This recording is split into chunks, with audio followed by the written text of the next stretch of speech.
silakan.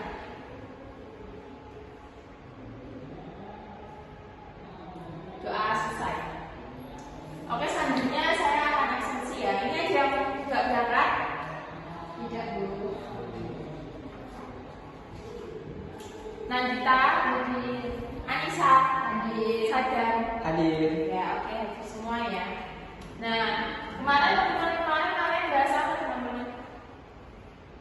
Finansial teknologi. Oke, finansial teknologi. Nah, sekarang kita akan membahas tentang pembangunan ekonomi.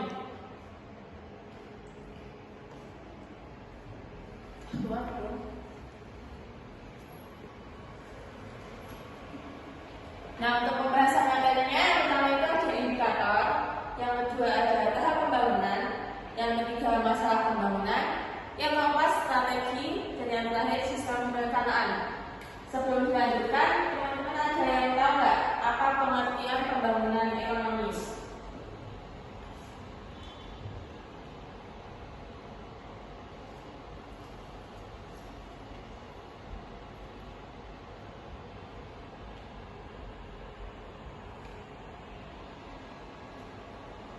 Siapa yang bisa jawab?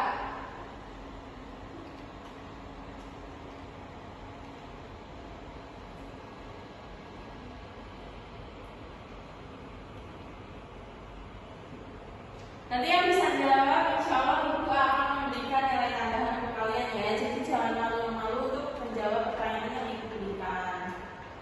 Keaktifan itu bakal dinilai ya, anak-anak, untuk menambah nilai aktif kalian.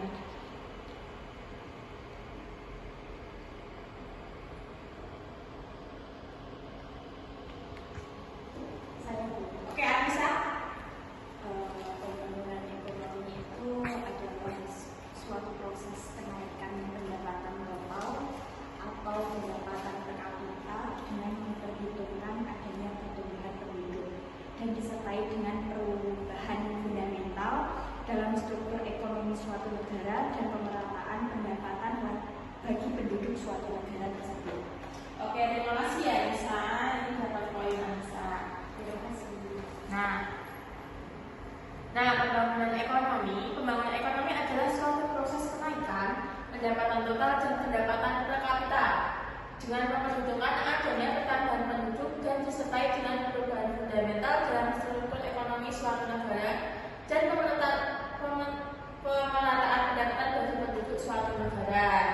Nah, ini juga ada menurut Michael Todaro dalam Suryana 2010. Pembangunan diartikan sebagai proses dimensional yang melibatkan perubahan-perubahan besar dalam struktur sosial, sikap-sikap mental yang tersedia, dan lembaga nasional, termasuk pula percepatan atau akselerasi pertumbuhan ekonomi, pengurangan kesenjangan, dan pemberantasan kemiskinan absolut. Nah, yang selanjutnya ada indikator pembangunan ekonomi. Jadi teman-teman ada yang sedia untuk membacakan indikator pembangunan ekonomi?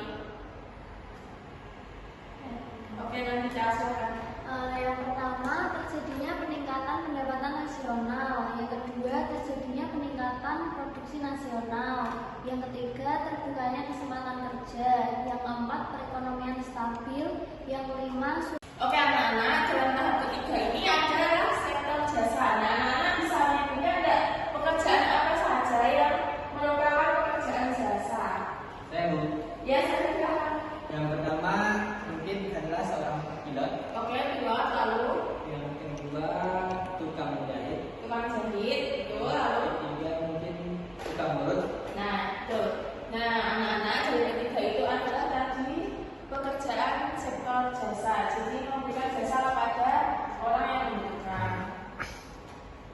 Lalu selanjutnya yaitu masalah pembangunan ekonomi. Yang pertama kemiskinan, pengangguran, ketimpangan dalam industri pendapatan, dan tinggi angka pertumbuhan penduduk. Jadi di Indonesia ini tingkat kemiskinannya masih tinggi ya teman-teman, karena memang masyarakatnya agak sedikit kurang dalam inisiatif untuk bekerja. Lalu pengangguran, karena di Indonesia ini banyak sekali tinggi angkanya pertumbuhan penduduk. Jadi di Indonesia ini sangat banyak sekali pengangguran karena di dalam proyek-proyek itu sudah mencakup banyak banyak sekali manusia-manusia yang sudah penuh.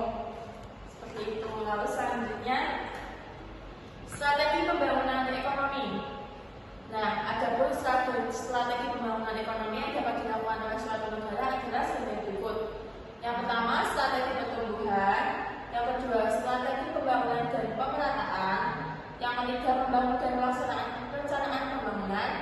Yang keempat, membangun kegiatan ekonomi. Yang kelima, meningkatkan tabungan dan investasi. Yang keenam, meningkatkan kualitas pendidik.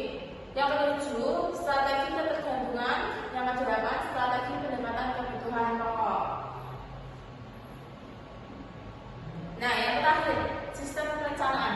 Siapa yang ingin membacakan sistem perencanaan? Saya belum. Oke, Anissa.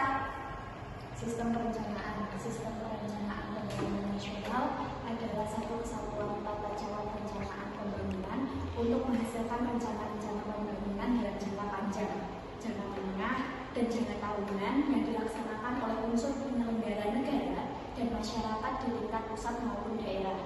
Sistem ini adalah pengganti dari garis-garis besar haluan negara atau yang biasa disebut dengan GBHN dan mulai berlaku sejak tahun 2005. Rencana pembangunan jangka panjang nasional, rencana pembangunan jangka panjang nasional disingkat dengan RPJP nasional adalah dokumen perencanaan pembangunan nasional untuk 20 tahun. RPJ nasional untuk tahun 2005 sampai dengan 2025 diatur dalam Undang-Undang Nomor 17 Tahun 2007. Pelaksanaan RPJ nasional tahun 2005 sampai dengan tahun 2025 terbagi dalam tahapan perencanaan pembangunan dalam periodisasi perencanaan pembangunan jangka menengah nasional 5 tahun. Rencana pembangunan jangka menengah nasional, rencana pembangunan jangka menengah nasional disingkat RPJM nasional adalah dokumen perencanaan untuk periode 5 tahun yang terdiri dari yang pertama RPJM nasional 1 tahun 2005 sampai dengan 2009 dikenal sebagai Indonesia Sehat tahun 2009. Yang kedua RPJM nasional 2 tahun 2010 sampai dengan tahun 2014 dikenal sebagai Indonesia Smart 2014. Dan yang ketiga yaitu RPJM nasional 3 tahun 2015 sampai dengan 2019 dikenal sebagai Permata Indonesia tahun 2019. Dan yang terakhir yaitu RPJM nasional 4 tahun 2020 sampai dengan 2024. RPJM tersebut kemudian dijabarkan ke dalam rencana kerja pemerintah atau RKP setiap tahunnya. Nah, terima kasih ya, Lisa. Nah, jadi sistem perencanaan itu adalah suatu kesatuan tata cara perencanaan pembangunan itu menghasilkan rancangan-rancangan pembangunan dalam jangka panjang, jangka pendek, dan tak mengakhiri pembelajaran pada hari ini. Kita ucapkan alhamdulillah bersama-sama. Alhamdulillah. Baik, terima kasih. Wabillahi taufiq wal hidayah. Wassalamualaikum warahmatullahi wabarakatuh. Waalaikumsalam warahmatullahi wabarakatuh. Oke, sekian kunjungan dari pada siang hari ini. Apakah ada yang ditanyakan? Ya, nanti ke sana. Ibu bertanya, bagaimana rencana untuk meningkatkan infrastruktur dalam RPJM nasional? Meningkatkan RPJM nasional, infrastruktur dalam RPJM nasional. Nah, itu investasi dalam pembangunan jalan, jembatan, dan transportasi umum untuk meningkatkan konektivitas dalam antar wilayah dan mobilitas masyarakat.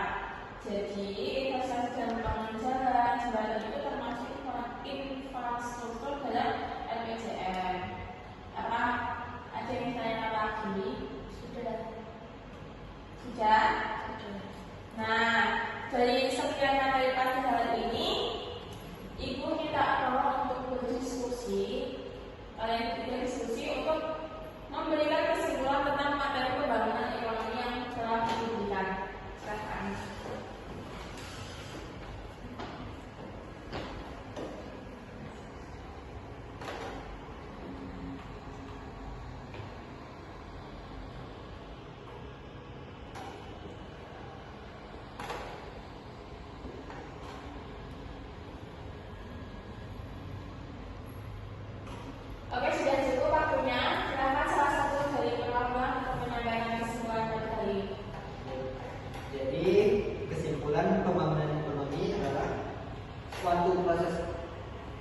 perbedaan pendapatan total dan pendapatan per kapita dengan menghitungkan adanya pertambahan penduduk dan disertai dengan perubahan fundamental dalam struktur ekonomi suatu negara dan pemerataan pembagian pendapatan bagi penduduk suatu negara. Pembangunan diartikan sebagai proses dimensional yang melibatkan perubahan-perubahan besar dalam struktur sosial, sikap-sikap dan mental yang terbiasa, dan lembaga nasional termasuk pula percepatan atau akselerasi pertumbuhan ekonomi, pengurangan kesenjangan, dan pemberantasan kemiskinan absolut. Nah, oke, terima kasih ya Sarkan. Nah, untuk kesimpulan tadi seperti teman-teman Sarkan. Nah, untuk itu akan memberikan tugas untuk kalian di rumah ya.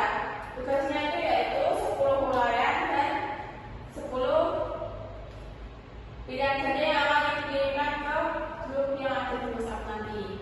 Nah, untuk mengakhiri kuliah